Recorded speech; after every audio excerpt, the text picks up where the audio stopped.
हर हर महादेव, जय Shivray. Welcome back to my new blog. तर मी काल या ठिकाणी मीनाक्षी मंदिर या ठिकाणी दर्शन वगैरे करून या ठिकाणी थोडा उशीर झाला आपल्याला. तर या ठिकाणी मुक्कामासाठी जागा शोधत होतो, पण जागा काय भेटली नाही. 3 पेट्रोल पंप फिरलो, 2-3 मंदिरात फिरलो, पण जागा काहीच भेटली नाही पुढं.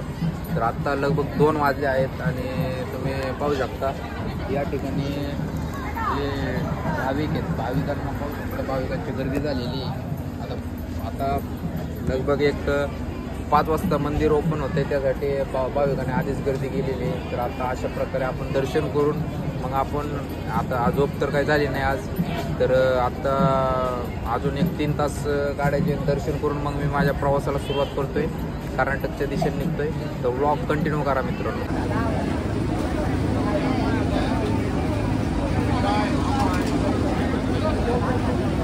हर हर महादेव मित्रांनो, सकाळचे 4:30 वाजल्यापासून आपण मदुराईमध्ये. तर मीनाक्षी टेम्पल पाहिलं तर मीनाक्षी टेम्पल जे आहे मित्रांनो, ते भगवान शिव आणि माता पार्वतींना समर्पित मंदिर, जे की माता पार्वती मीनाक्षीच्या रूपात आणि भगवान शिव जे की सुंदरमच्या रूपात आहे. आणि मीनाक्षी सुंदरम व मीनाक्षी अम्मम असे देखील या मंदिराला ओळखले जाते. मंदिर लगभग 2500 वर्षापूर्व जुनं मंदिर आहे. या ठिकाणी पाहिलं तर गोपुरम देखील भव्य आणि दिव्य आहे. आतमध्ये जेव्हा दर्शनासाठी जातो आपण, त्या ठिकाणी तुम्हाला स्तंभ देखील भेटतील, ते देखील पाहण्यासारखं आहे. परत जे की ध्वजा आहे ते देखील खूप पाहण्यासारखं आहे. आतमध्ये गेला तर तुम्ही म्हणजे तुम्हाला दर्शन करण्यासाठी आतमध्ये जाल तर खूपच पाहण्यासारखं आहे. तर अशा प्रकारे या मंदिराचं आपलं दुसऱ्यांदा दर्शन झालेलं आहे. तर आता निघतोय मित्रांनो, तर ब्लॉग कंटिन्यू करा. मंदिराचं जे बाहेरचं संरक्षण गेट आहे त्या ठिकाणी तुम्हाला एक फलक लावलेले दिसतील, जे की हिंदी भाषेमध्ये लिहिलेलं आहे.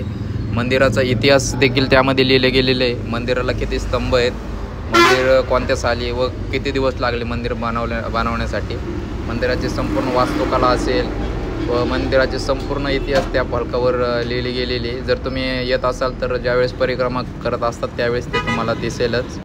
मंदिराच्या आतमध्ये तुम्हाला मोबाईल बॅग काही घेऊन जाता येऊ शकत नाही मित्रांनो. मोबाईल लॉकरमध्ये ठेवण्यासाठी एका मोबाईलचे 5 रुपये घेतले जाते आणि बॅग ठेवण्यासाठी 2 रुपये घेतले जाते. आणि तुम्ही जे शूज किंवा चप्पल असतात ते फ्री आहे तुम्हाला.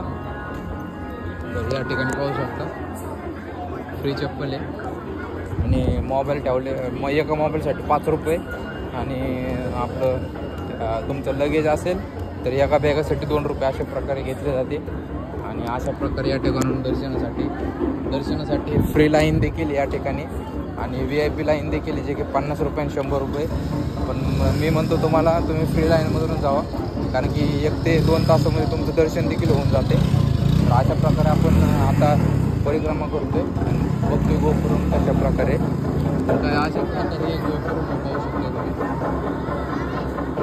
गोपुरम म्हणजे छोटंसं गोपुरम आहे आणि मंदिराचा काय भाग आहे या ठिकाणी, जे की वास्तुकला वगैरे खूपच भारी आहे.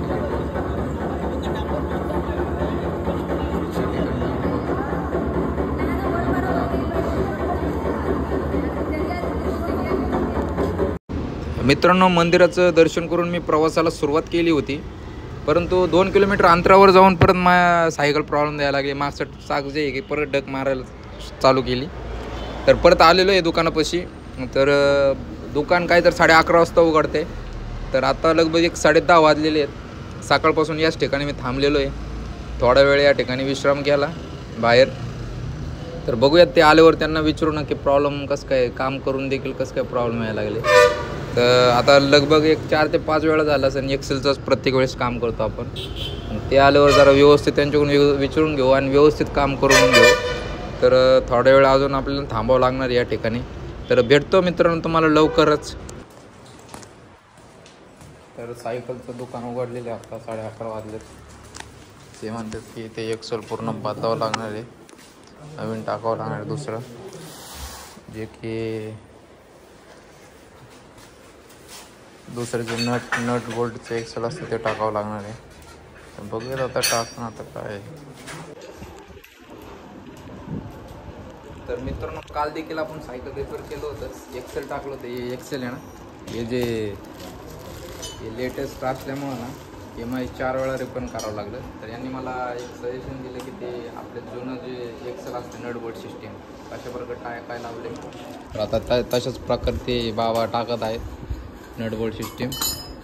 तर आपलं जे लेटेस्ट होतं क्लिप ते काढून टाकलेलं आहे आणि ते लई त्रास द्यायला लागले आपल्याला. तर हे 4 वेळा रिपेअरिंग केलं होतं आपण. तर आता नटबोल्ट सिस्टीम केलेले आहे. तर बघूयात आता सायकल कशी चालते. तर सायकलचं काम वगैरे झालेलं आहे. आणि निघूयात मग प्रवासाला सुरुवात करूयात.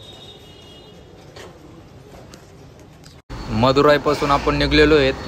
तर आता हायवेला लागलेलो आहे मित्रांनो. तर आता आपल्याला लवकरात लवकर कर्नाटकला पोचायचं आहे. कर्नाटकची बाउंड्री एक लगभग 4 दिवस लागतील पोचण्यासाठी आपल्याला. तर बघूयात लवकरात लवकर पोचण्याचा प्रयत्न करूयात.